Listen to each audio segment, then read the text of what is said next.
Right, so hello and welcome back to Books and Things, and welcome to another Jane Austen July video. Today I'm going to be talking about parents in Jane Austen.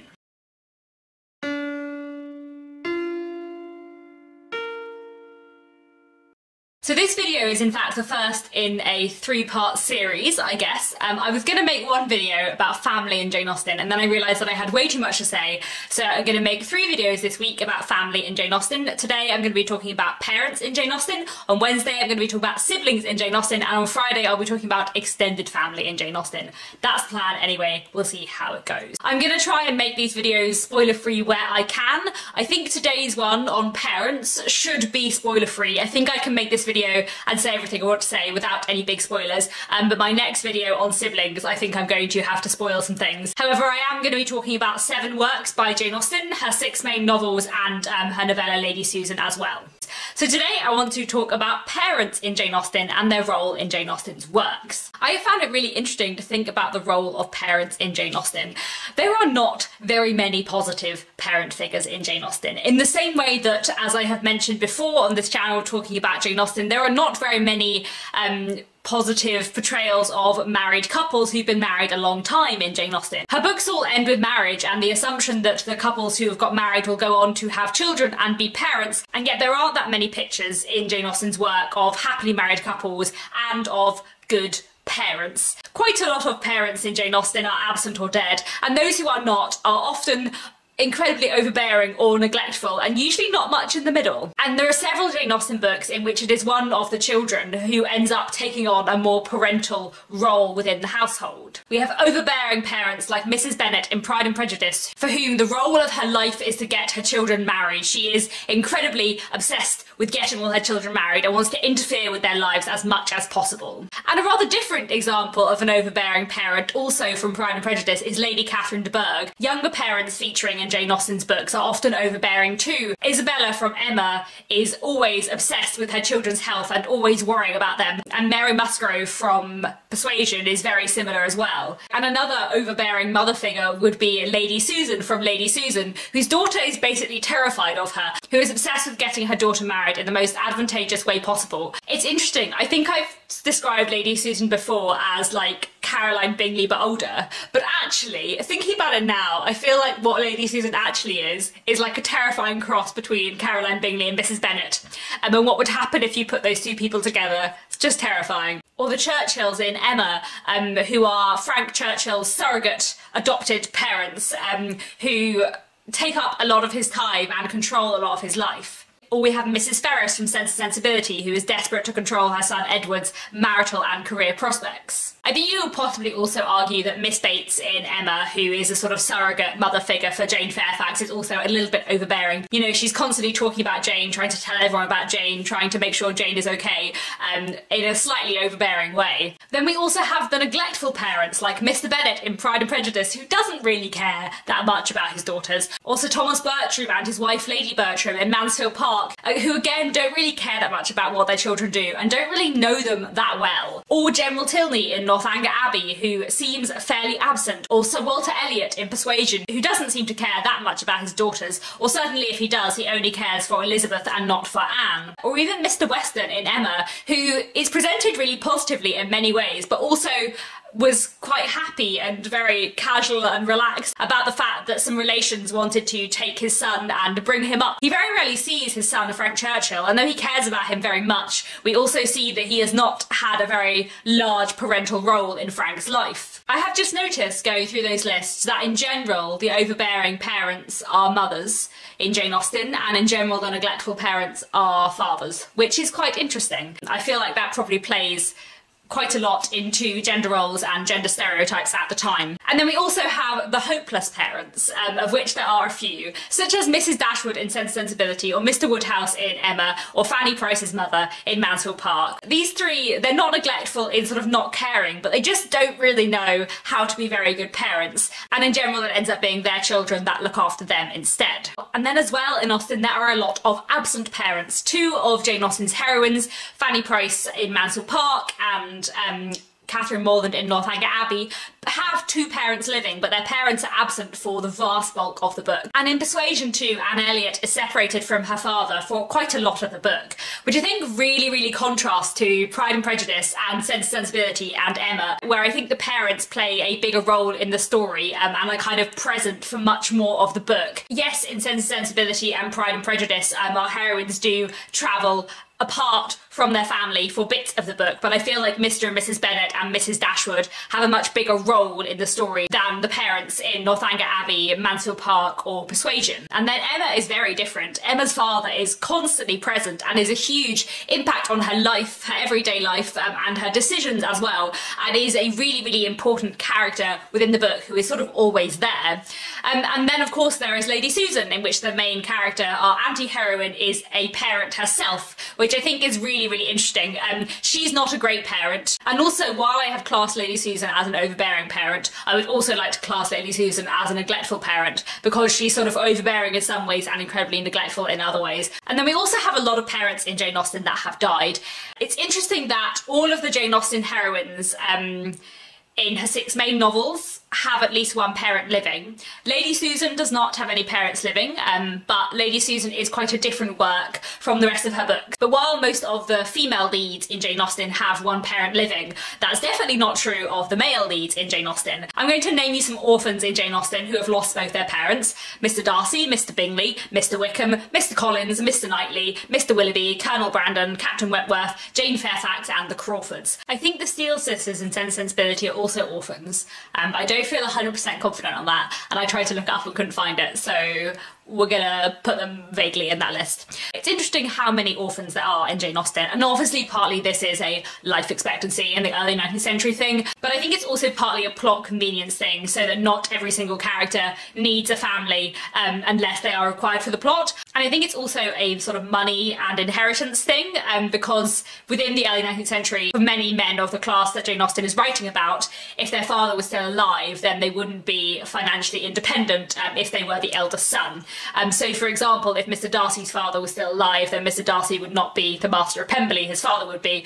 So it's important that Mr. Darcy is an orphan, or at least that his father has died, so that he is the Master of Pemberley. So I think that's an important aspect of many of the absent parents in Jane Austen's works. And then there are also quite a few central characters who have lost one parent, including Emma Woodhouse, Anne Elliot, Henry and Eleanor Tilney, the Dashwood sisters, Frank Churchill, etc. So in general, I would say there are a lot of absent parents within Jane Austen, which again I think is partly a early 19th century people died more often thing, but I think it's also kind of relevant to the plot as well. And you know, I think it's interesting how many people are dead within Jane Austen books, considering how few people die within her books. One thing that John Mullen points out in his amazing non-fiction book What Matters in Jane Austen is that no characters die within the course of Jane Austen books. Many characters have died before the start of the book, but no characters actually die like that we see in the books, which I think is really interesting when you consider how many dead characters there are who are important. For example, in Sense and Sensibility, Mr. Dashwood dies just before the book begins,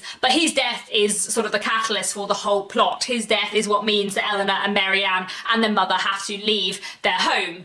His death has a huge shadow over the whole novel. Anne Elliot, Emma Woodhouse and Henry Tilney all feel the want of a mother and all grieve their mother, and their mother not being around is important to the plot and to the lives and the characters that they have had. In Pride and Prejudice, Mr. Collins's late father had an argument with Mr. Bennett, which was the reason why Mr. Collins doesn't know his cousins. The history of Mr. Darcy's father and Mr. Wickham's father and their friendship has huge implications and ramifications for Mr. Darcy and Mr. Wickham and how they both see themselves and each other. I do really want to mention surrogate parents in Jane Austen. I find it interesting. I often compare Jane Austen and Charles Dickens because I love both of them so much and because I'm very familiar with both of their works. But Charles Dickens, like Jane Austen, has very few examples of positive biological parenting, but Dickens has a lot of fantastic examples of amazing surrogate parenting, where surrogate parent figures are brilliant parent figures, and often surrogate families and sort of found families are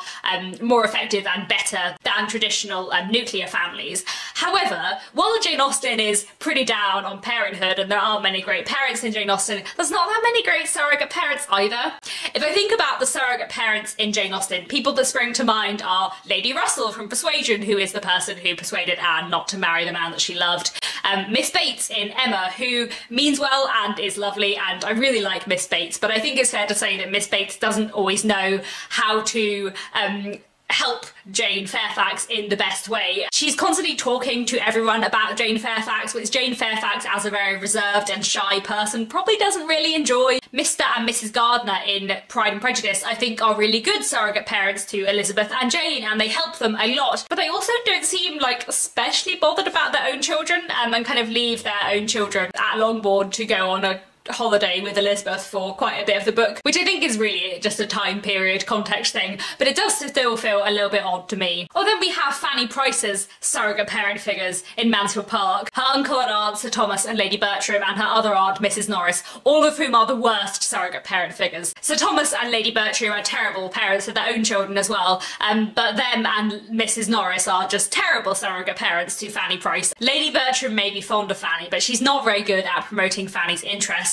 and ensuring that Fanny Price doesn't get trampled on and abused by Mrs. Norris. Mrs. Norris is the worst. Or the Allens in Northanger Abbey are kind parental-like figures to Catherine Morland for a while, but they're also fairly shallow and they sort of leave her to herself. And you can also see Lady Catherine de Bourgh as trying to be a surrogate mother to Darcy. You know, the scene between Catherine de Bourgh and Elizabeth later on in the novel is very similar to quite a lot of scenes in Victorian literature where Catherine de Bourgh is a mother rather than an aunt. And I think it's fair to say that Catherine de Bourgh tries to make herself in the position of Mr. Darcy's mother, though Mr. Darcy won't allow her to. Another thing I find really interesting in Jane Austen's work is how often a child takes on the sort of parental responsibility. And when I say a child, I mean a grown-up child, but you know what I mean. For example, in Emma, Emma Woodhouse looks after her father much more than her father ever looks after her. Anne Elliot is much more sensible than her father, Sir Walter, when it comes to what they should and shouldn't do, especially with money matters. Of the four Dashwood women,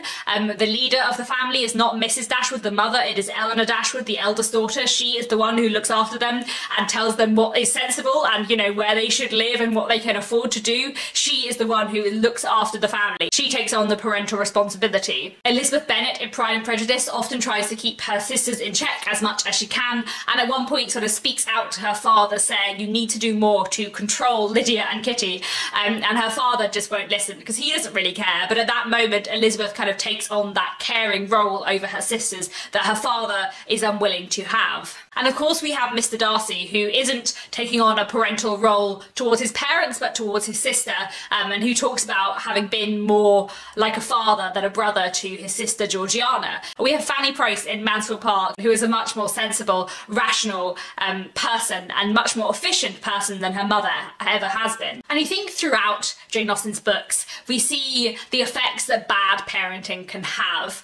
Kitty and Lydia in Pride and Prejudice are silly and vain and spoilt, basically because their father ignores them and their mother's behaviour towards them has flattered Lydia's vanity, has made Kitty think that Lydia is exactly who she should model herself on and then her mother will like her more. And even Elizabeth, who is a much more likeable character on the surface than Kitty and Lydia, I think it's fair to say that Elizabeth's prejudices and her being very quick to judge is something that she gets from her father and that she has learnt from the way he treats everyone around them. Marianne Dashwood has taken all of her mother's flaws on board and being extra emotional, and I wonder as well if Eleanor has developed her sense and her emotional repression that comes along with that, because she has to deal with her emotional mother and because someone in the family has to take on that responsible role.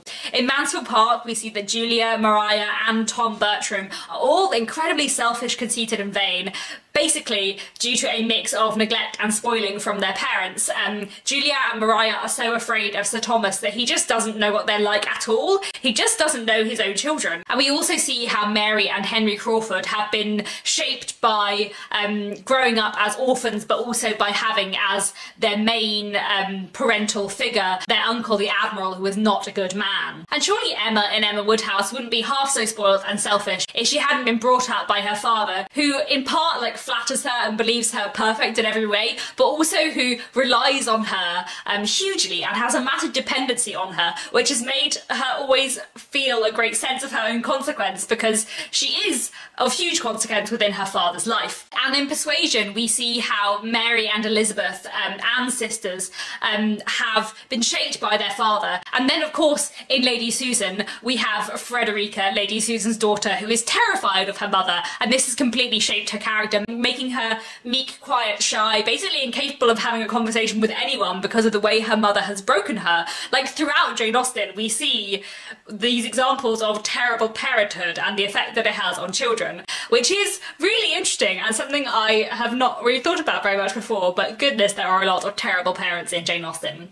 Finally, the last thing I want to talk about, this is a bit of an aside, I wanted to talk about class and parents. Basically, I think I had originally, in my vague plan of doing just one video, this would have been so long if it had been one video, on family in Jane Austen. I was going to talk a bit about class and family, but I do think class and parents is relevant, but I also feel like it's a bit separate from everything else I've been discussing. So I just wanted to quickly mention how sort of your class in the early 19th century was so defined by who your parents were, especially for women. You know, Elizabeth has that wonderful line in Pride and Prejudice, minor spoiler I guess, "He is a gentleman, I am a gentleman's daughter, so far we are equal." And I think it's really interesting that Elizabeth does not say, "He is a gentleman, I am a lady, so far we are equal." She says, "I am a gentleman's daughter," because what matters is her parenthood and who her father is. You know, what you inherit financially and at what point, and who your parents are, and your wider family, but especially your parents, has a huge effect on your respectability and your position